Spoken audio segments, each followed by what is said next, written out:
E o tema do sermão é viva de forma proativa, não procrastinadora. Pare de procrastinar. Viva de forma proativa. Eu vou usar 2 textos. Eu gostaria que você abrisse comigo os 2 textos. Primeiro, Evangelho de Lucas, capítulo 16. E depois você pode abrir e segurar aí Isaías, capítulo 38.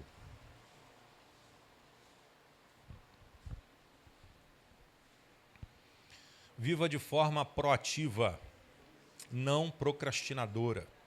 Lucas 16, verso 19. Isaías 38, verso 1.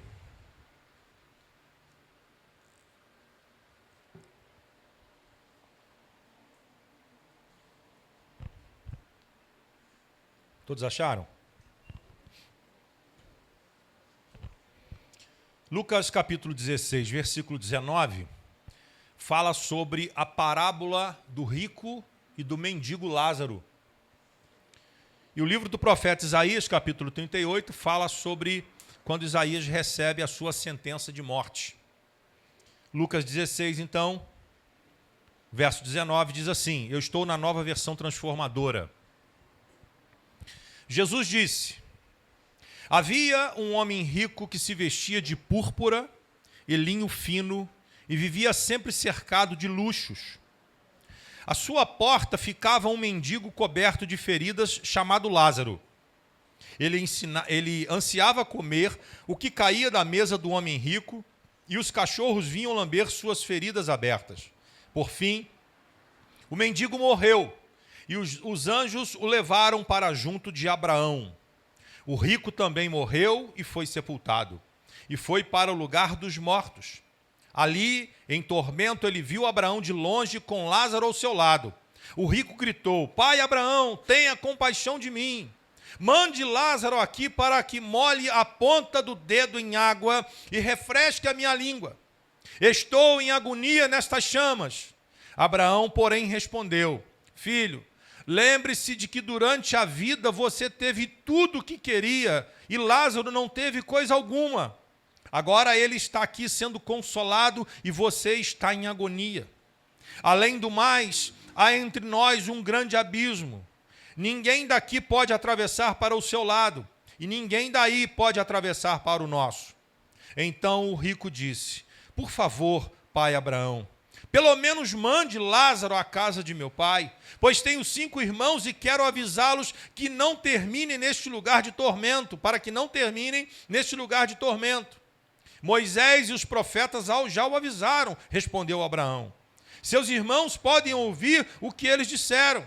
Então o rico disse, não, pai Abraão, mas se alguém dentre os mortos lhes fosse enviado, eles se arrependeriam. Abraão, porém, disse, se eles não ouvem Moisés e os profetas, não se convencerão. Se eles não ouvem Moisés e os profetas, não se convencerão, mesmo que alguém ressuscite dos mortos. Agora Isaías, capítulo 38. A gente vai ler esse texto sobre, agora, o rei Ezequias, onde ele recebe a sua sentença de morte. Isaías, capítulo 38, versículo 1.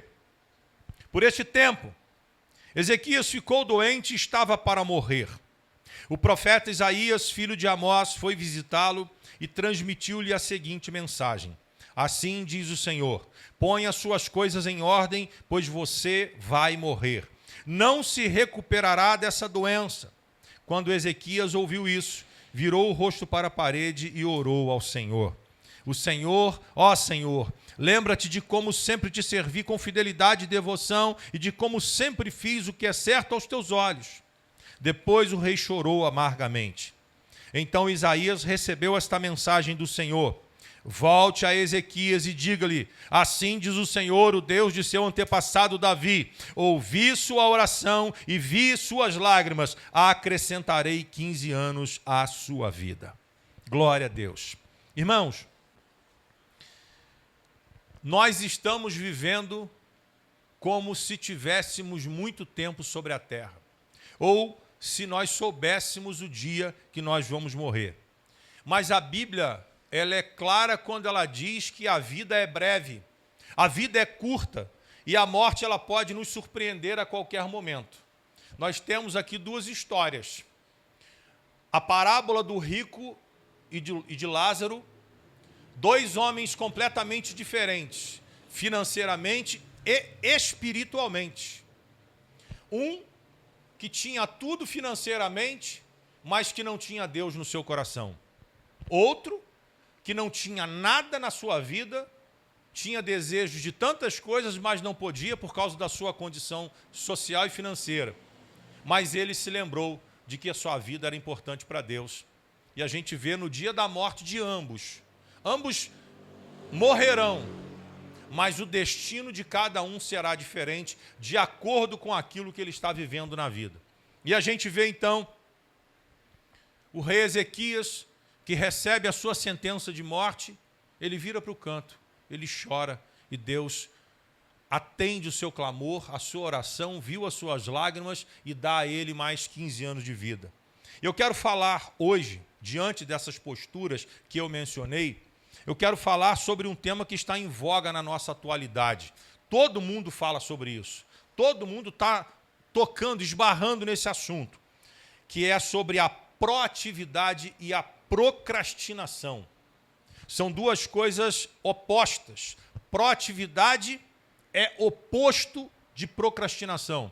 Então eu quero falar sobre isso, usando a atitude desses personagens bíblicos diante desse texto que nós lemos aqui.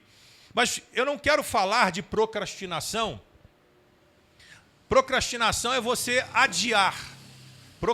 Procrastinar é você adiar uma ação. Você está sempre adiando alguma coisa. Você tem que limpar uma casa, ao invés de limpar, você procrastina, você adia. Você tem que fazer uma prova e você enrola, procrastina, você adia. Então, procrastinação é adiar aquilo que tem que ser feito. Mas eu não quero falar de procrastinação dessas tarefas diárias da nossa casa. Eu não limpei a minha casa. Eu não arrumei a minha cama. Eu não fiz... Eu não quero falar sobre isso. Mas eu quero falar sobre aquilo que fica para trás, aquilo que vai sendo adiado, mas que ele interfere diretamente na nossa eternidade. Porque existem procrastinações que não vão atingir a tua vida na eternidade. Como, por exemplo, se você deixar para lavar uma roupa amanhã. Isso não vai mudar a tua eternidade. Mas existem coisas que vão mudar completamente o destino para onde você vai. E aí nós vimos aqui a parábola do rico e do Lázaro. São procrastinações, são decisões que a gente vai deixar para trás. E eu quero meditar com você sobre o seguinte: o proativo, ele organiza a sua vida à luz da eternidade.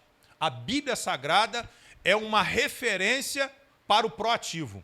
Ele está sempre andando segundo a vontade de Deus. Ele está sempre agindo segundo a vontade de Deus. Porém, o procrastinador, ele sempre está adiando decisões importantes. Até que um dia vai ser tarde demais. Ele não vai ter como mais mudar essa estratégia. E eu quero ver com você o seguinte: a urgência de nós organizarmos a nossa vida, as consequências de uma procrastinação e o impacto da proatividade na família, nos negócios e na fé. Você quer caminhar bem? Você quer avançar com Deus? Não seja procrastinador. Aquela famosa frase: não deixe para amanhã aquilo que você pode fazer hoje. Então seja uma pessoa proativa, sempre observando de que forma você pode avançar, sempre observando o que Deus está te direcionando, sempre observando que nós temos que estar na direção de Deus, temos que estar na visão de Deus e sempre no tempo de Deus.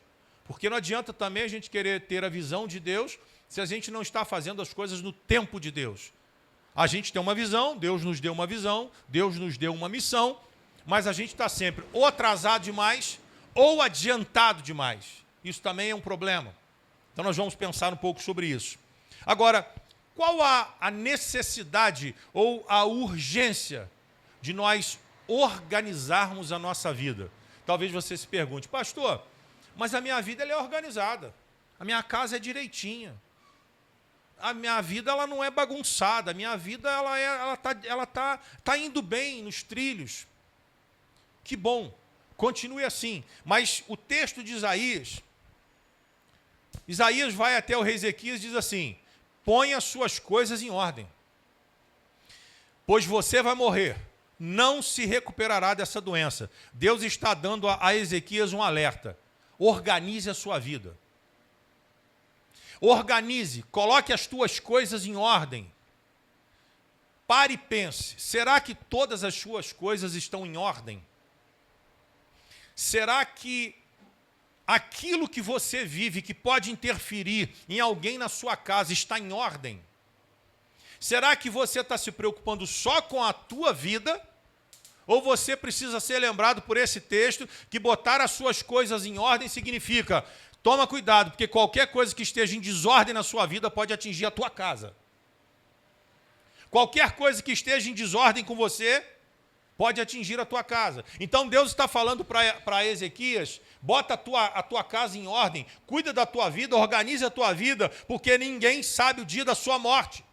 Eclesiastes 9:12 fala assim: ninguém é capaz de prever quando virão os tempos difíceis. Ninguém é capaz. Como o peixe na rede ou o pássaro na armadilha, as pessoas caem em desgraça de modo repentino. Então nós não sabemos o dia de amanhã. Nós não sabemos o que vai acontecer daqui a um minuto. E a gente percebe então que quando Isaías recebe, Deus foi misericordioso com Ezequias, dizendo para ele: olha, coloca a tua casa em ordem. Mas isso não será regra.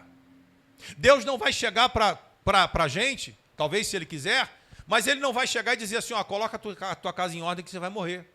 A gente não sabe o dia da morte, mas Ezequias, o rei Ezequias, ele teve essa oportunidade. Ele virou para o canto, ele chorou, ele clamou, ele buscou a Deus. Perceba que ele não procrastinou. Ele imediatamente buscou a Deus. Ele não adiou a sua busca. Ah, que notícia triste, amanhã eu oro. Que notícia triste, amanhã eu vou fazer um jejum. Me lembra Faraó, quando recebe a praga das rãs. Se você ler o texto em Êxodo, você vai ver que ele fala para Moisés: amanhã, eu não quero ver essas rãs mais aqui. Irmãos, era só ele dizer: agora. Tira essas rãs daqui agora. Mas ele simplesmente deixou para o dia seguinte, ele ainda dormiu mais uma noite com as rãs. E muitas vezes nós estamos deixando de ser proativo porque a procrastinação está nos fazendo andar dessa forma, adiando as coisas, as decisões importantes, os passos importantes, aquela leitura da Bíblia que está atrasada, aquele jejum que está parado, aquela oração que a gente tem que fazer com alguém no hospital. Aí a pessoa morreu. Claro, a gente demorou tanto que a pessoa morreu. Eu já contei para vocês uma história dessa que aconteceu comigo. A gente enrola tanto, a gente procrastina tanto para fazer as coisas que as pessoas morrem. E a gente fala assim: ah, se eu tivesse ido, claro, se eu tivesse sido mais proativo. Então esse texto está dizendo para nós que se Deus pedir para a gente organizar a nossa casa, nós estaríamos prontos. Daí a urgência de nós organizarmos a nossa vida. Se Deus dissesse: olha, organiza a tua casa que você vai morrer, será que a gente está pronto? Pronto em quais sentidos? Em quais aspectos? Primeiro, pronto espiritualmente. Como é que nós estamos com Deus? Eu vou te fazer uma pergunta, e essa resposta ela é importante para você entender o que eu vou te dizer aqui. Todos que estão aqui, não precisa levantar sua mão, eu quero que você pense e encontre a resposta para você mesmo. Todos que estamos aqui entendemos que precisamos ter uma vida digna diante de Deus, uma vida de relacionamento com Deus.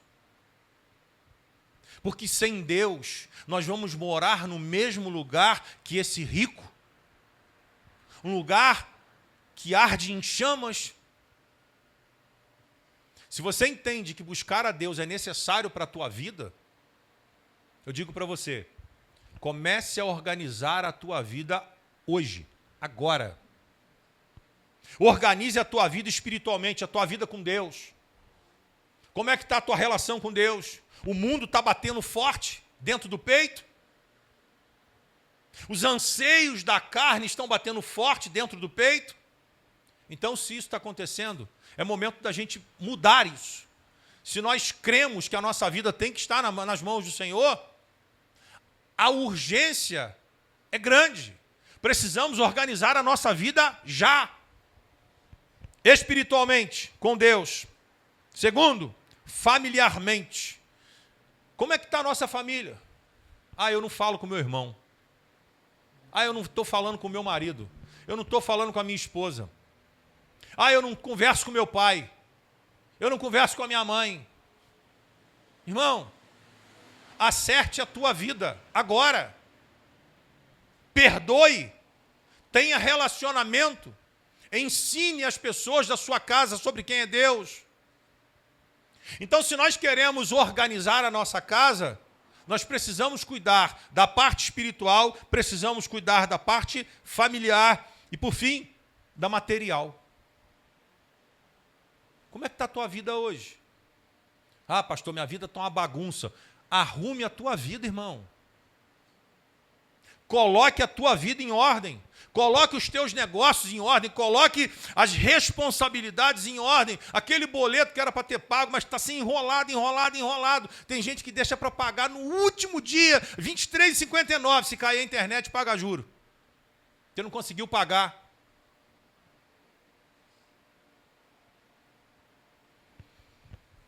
Não sei quantos aqui fazem imposto de renda. O brasileiro, ele deixa para fazer a declaração de imposto de renda dele no último dia. A declaração abre em abril, né? Não, março. Março, abril, praticamente 2 meses para fazer a declaração de imposto de renda. Ele deixa para fazer no último dia. Aí sabe o que acontece? Um congestionamento na rede da Receita Federal.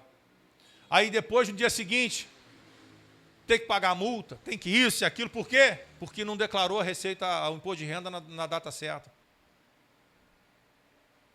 Tem que estudar para uma prova. Estuda aos 45 do segundo tempo. E vai para fazer a prova com: Senhor, me ajuda. Senhor, traga à minha memória. Irmãos, e o mais interessante é a oração. Traga à minha memória aquilo que eu estudei. Como? Deus não tem nem como trazer na memória, porque não estudou.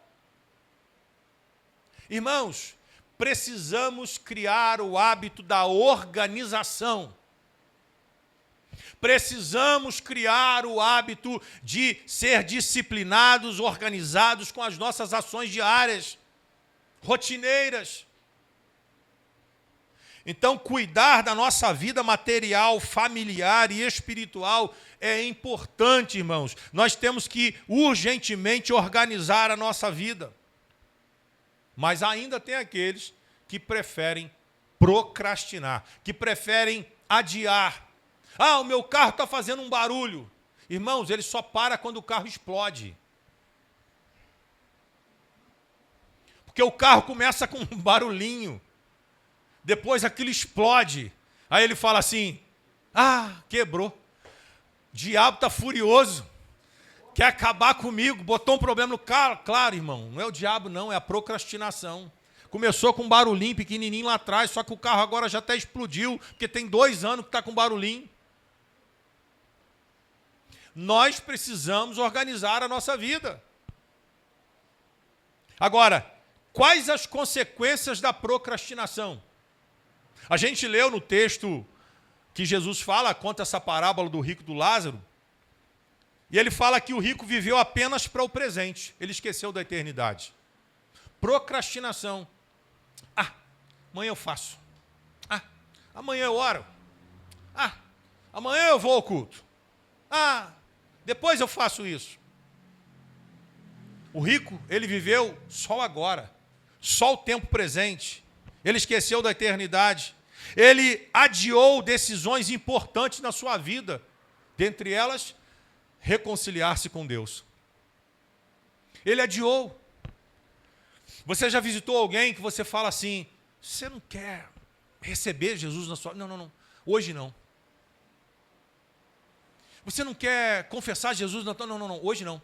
Está muito cedo. O cara está no leito do hospital. Está no leito de um hospital, quase morrendo. E ele fala assim, não, está cedo. Cedo? Está adiando decisões fundamentais da tua vida, primordiais da tua vida, que é se reconciliar com Deus.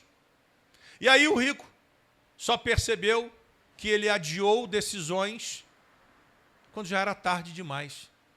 Irmãos, que em nome de Jesus, nenhum de nós aqui chegue à conclusão lá na frente, foi tarde, desviei, me perdi, deixei para amanhã, é tarde demais. Eu espero, irmãos, em nome de Jesus, que nenhum de nós experimente esse dissabor. Mas interessante que o rico, ele foi diferente de Ezequias. Ezequias agiu de forma diferente desse rico. Ezequias ainda teve tempo para se preparar, o rico não. A Bíblia fala que o rico morreu e foi sepultado. Ezequias foi alertado pelo Senhor. Coloca a tua casa em ordem porque você vai morrer. A gente percebe então dois personagens. Um teve a chance de colocar a tua casa em ordem. O outro não teve a chance. Quando ele viu, era tarde demais. E ele pede socorro para o miserável que ficava à porta de sua casa. Olha o texto. O mendigo Lázaro ficava à porta da casa do rico, querendo comer as migalhas do rico, do cachorro do rico. E aí a gente percebe que Ezequias teve uma chance. E quantos de nós teremos a mesma chance? E quantos de nós não teremos a mesma chance? O que eu digo para você é, não pague para ver. O grande problema, como eu disse no início, é que a gente não sabe o dia que a gente vai morrer e a gente sempre acha que a gente vai ter mais tempo para resolver as coisas. Irmãos, acho que todo mundo aqui deve ter acompanhado nas redes sociais o trágico assassinato, aí outro Maurício, né? Do Maurício em Barra do Piraí. Trágico assassinato do Maurício. Um rapaz jovem, boa praça, estava em situação de rua, assassinado por 3 vândalos, delinquentes, que em nome de Jesus paguem pela justiça de Deus e pela justiça dos homens. Assim como ele nunca imaginou que ele fosse morrer aquela noite, da forma que foi. A verdade é que nós não estamos, a gente não tem ciência de nada. A gente não sabe o que vai acontecer daqui a 30 segundos. Você pega na internet vários vídeos de pastores que estão pregando, tem um infarto fulminante no púlpito e cai, pregando. Quem vai imaginar que você vai estar lá fazendo a obra de Deus, pregando diante da igreja, infarto, cai, morto? Nenhum de nós tem essa ciência. Nós certamente não teremos a mesma chance que o rei Ezequias. Então nós precisamos, irmãos, parar de adiar aquele perdão que tem que ser liberado, aquele perdão que tem que ser pedido, parar de adiar a reconciliação de relacionamentos, parar de adiar a busca a Deus, porque nós não sabemos o dia que vai chegar a morte. Não podemos ficar adiando, não temos que procrastinar, porque, queridos, esse tipo de procrastinação vai custar a vida eterna. Esse tipo de resistência, onde a gente não toma as decisões importantes, vão custar a eternidade. Hebreus 13:15, eu falei esse texto domingo passado. Hoje, se ouvirem sua voz, não endureçam o coração. Não endureça o coração. A palavra de Deus está sendo pregada, o Senhor está direcionando. Não endureça o coração. acerte a tua casa, acerte a tua vida. Irmão, não haverá chance de nós, da mesma chance que teve o rei Ezequias. Não conte com isso. Podemos ser levados repentinamente.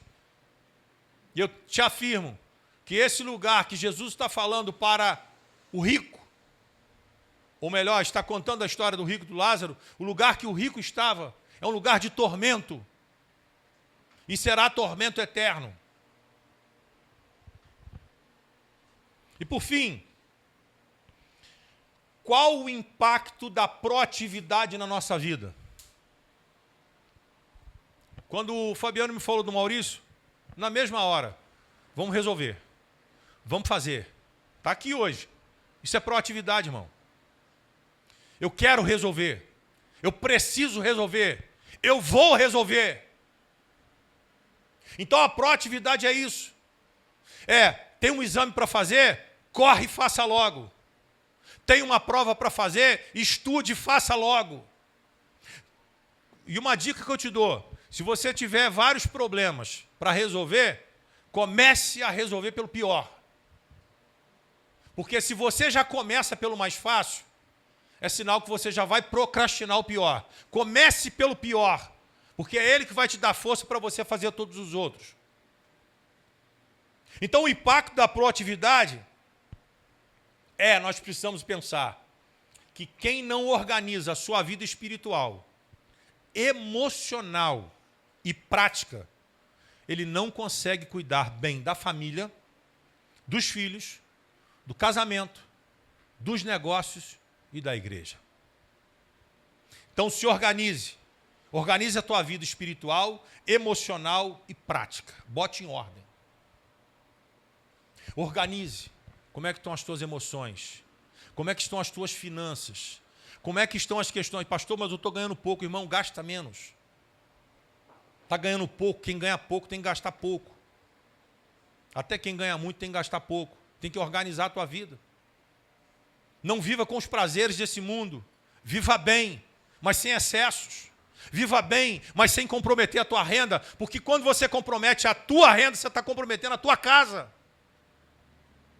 Se você compromete a renda da tua família, toda a tua família pode ir para o brejo. Então, organizar a vida espiritual, emocional e prática. Eu vou dizer algumas coisas para vocês bem claras. Pais desorganizados espiritualmente não conseguem ensinar os seus filhos. Cônjuges que não cuidam da própria fé enfraquecem o casamento. Se o seu cônjuge e você não está cuidando bem da sua fé, teu casamento está em perigo. Líderes que não administram bem as suas vidas não conseguem cuidar da igreja. Se você que é líder aqui na igreja, você tem que ter a tua vida em ordem, porque o dia que você precisar coordenar a igreja, você não vai conseguir, porque o reflexo da igreja é o que você tem em casa. Se a tua vida é bagunçada, a igreja será bagunçada. Ah, pastor, mas eu nunca vou ser pastor, mas você é líder de ministério. Você é líder na igreja, diácono, é obreiro, é líder de ministério. Se a tua casa ou a tua vida não estiver em ordem, aquilo que você tiver que fazer na igreja será uma bagunça, conforme é a tua vida. Organize a tua vida. Organize a tua casa. E procrastinação é adiar para amanhã aquilo que pode ser decidido hoje. E proatividade é viver hoje como se Cristo pudesse voltar amanhã. Imagine, o Senhor volta amanhã, ou o Senhor te chama à presença dEle. Seja proativo, acerte tudo, organize a tua casa, organize a tua vida espiritual, coloque as coisas em dia e viva de maneira organizada. Viva de forma disciplinada. Irmãos, de vez em quando acontece um probleminha, isso é normal. Há uma enfermidade que chegou, precisou gastar mais com remédio. Há um problema no carro. Problemas pontuais. Mas existem pessoas que vivem com a corda no pescoço 365 dias no ano. E quando o ano é bissexto, ele vive 366 dias. Com a corda no pescoço, sufocado, ansioso, o estômago já não aguenta mais de tanta ansiedade. A dor de cabeça, dor nas costas, não dorme direito. Irmão, organize a tua vida. Eu vou te dizer uma coisa. Você pode organizar tudo. Você pode organizar a tua vida financeira, você pode ter o melhor emprego do mundo, você pode ter o melhor marido, a melhor esposa. Se você não estiver organizado com Deus, nada disso vale. Primeira coisa que nós precisamos organizar é a nossa vida com Deus. O restante é consequência. Organizar a vida com Deus tem que ser o nosso carro-chefe. Organizar a vida com o Senhor deve ditar, é ela quem tem que ditar o ritmo da nossa vida. Através de uma vida íntegra com Deus, nós vamos pensar nas gastações, nós vamos pensar no relacionamento com as pessoas, nós vamos pensar em tudo, porque quem vai nos conduzir é o Espírito Santo. Então, seja proativo e viva hoje como se Cristo pudesse voltar amanhã. E eu parto para a conclusão. Ezequias teve uma segunda chance, organizou a sua vida. O rico não teve mais chance e perdeu a eternidade. Você sabe quanto tempo você ainda tem? Não. Então seja como o rei Ezequias. Organize a tua vida. Bota as coisas em ordem, porque o Senhor é quem vai acrescentar todas as coisas. E a minha pergunta para você é: o que é que você precisa colocar em ordem na tua vida hoje? O que é que você precisa organizar? A sua vida espiritual está organizada? A tua casa espiritual, ela está organizada? Se Deus pedisse a sua alma hoje, você estaria preparado? E o texto sagrado diz: hoje pedirão a tua alma. O que você tem preparado, para quem será? Se o Senhor requeresse a tua alma hoje, você estaria no seio de Abraão, como Lázaro? Ou você estaria como o rico, num lugar de chamas e de tormento? Se Deus pedisse a tua alma hoje, e aí Isaías 38:1, põe a tua casa em ordem, porque morrerás e não viverá. Eu finalizo com uma ilustração. Imagina, num velório, nada foi pensado por quem morreu. Não fez uma divisão de bens, não fez uma separação, não fez um testamento, não organizou a sua família. Sabe qual é o destino de tudo isso? Conflitos, brigas, dor e divisão. Agora, quando nós encontramos alguém organizado, que deixa tudo separadinho, pastor, mas custa dinheiro.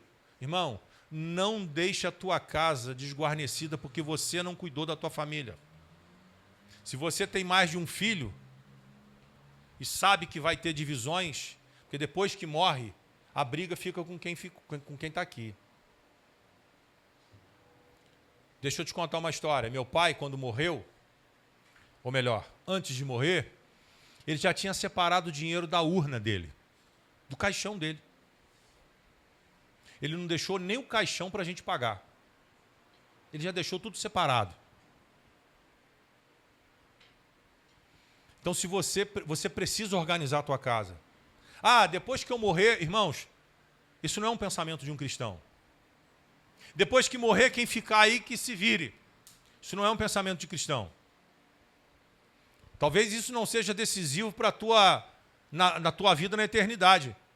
Mas como um cristão, nós precisamos ter um comportamento de organização, de botar as coisas em ordem, de fazer as coisas acontecerem. Assim também é a nossa vida espiritual. Quem se prepara em Cristo deixa paz e não desespero.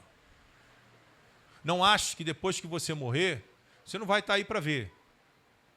Mas esse argumento de que se vire quem ficar, não deixe discórdia na tua casa. Pessoas se matam por causa de bens. Se você tem como separar isso, separe. Ah, pastor, mas eu não quero falar disso agora não, estou novo, não vou morrer agora. O texto está aqui. O texto está escrito. Eclesiastes 9:12, eu vou repetir esse texto para você. Ninguém é capaz de prever quando virão tempos difíceis. Como o peixe na rede ou o pássaro na armadilha, as pessoas caem em desgraça de modo repentino. Repentino. É repentino. Então pense nisso. Coloque a tua casa em ordem.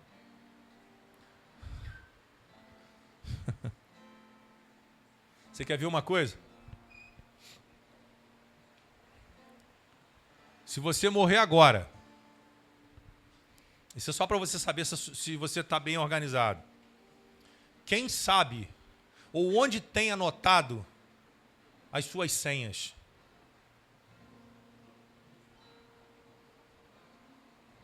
Quem sabe? Quem sabe qual dinheiro que você tem guardado?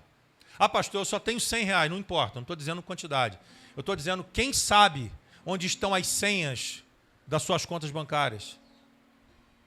Ah, depois que eu morrer, depois que você morrer, você pode deixar a tua família com problema financeiro, porque você não organizou a tua vida, você não passou a tua senha. Irmão, você não precisa passar a senha para ninguém. Anota no papelzinho, coloca escondido e fala assim, ó, o dia que eu morrer, a senha está tudo aqui, hein? É sério isso, irmãos? Isso é muito sério. A pastora já tem todas as minhas senhas. Eu tenho uma tabela de senhas no computador. Tem lá uma tabela de senhas. Senha disso, senha daquilo. Está lá. Você só não sabe onde é que está. Mas está lá. A hora que ela digitar na busca lá, senhas, tabela de senha, vai aparecer aquela tabela de senha. E os milhões guardados. Os milhões é brincadeira, né, irmão? Crente não mente, né? Mas a tabela de senha está pronta. Organize a tua vida, irmão. Organize. Talvez você conheça alguém que perdeu um familiar e que foi saber que tinha dinheiro no banco. Mas e aí, como é que a gente saca? Eu conheço pessoas que perderam familiares, que tinham dinheiro bom no banco. Nunca conseguiram sacar, sabe por quê? Porque quem tinha já morreu. Não deixou uma senha, não deixou um cartão preparado. Organize a tua vida. Organize a tua família. Já pensou, irmão? Você viveu a vida inteira economizando. No dia da tua morte, você levou o dinheiro junto. Os teus filhos vão passar aperto porque você nunca cuidou da tua casa corretamente. Então fica essa mensagem para todos aí.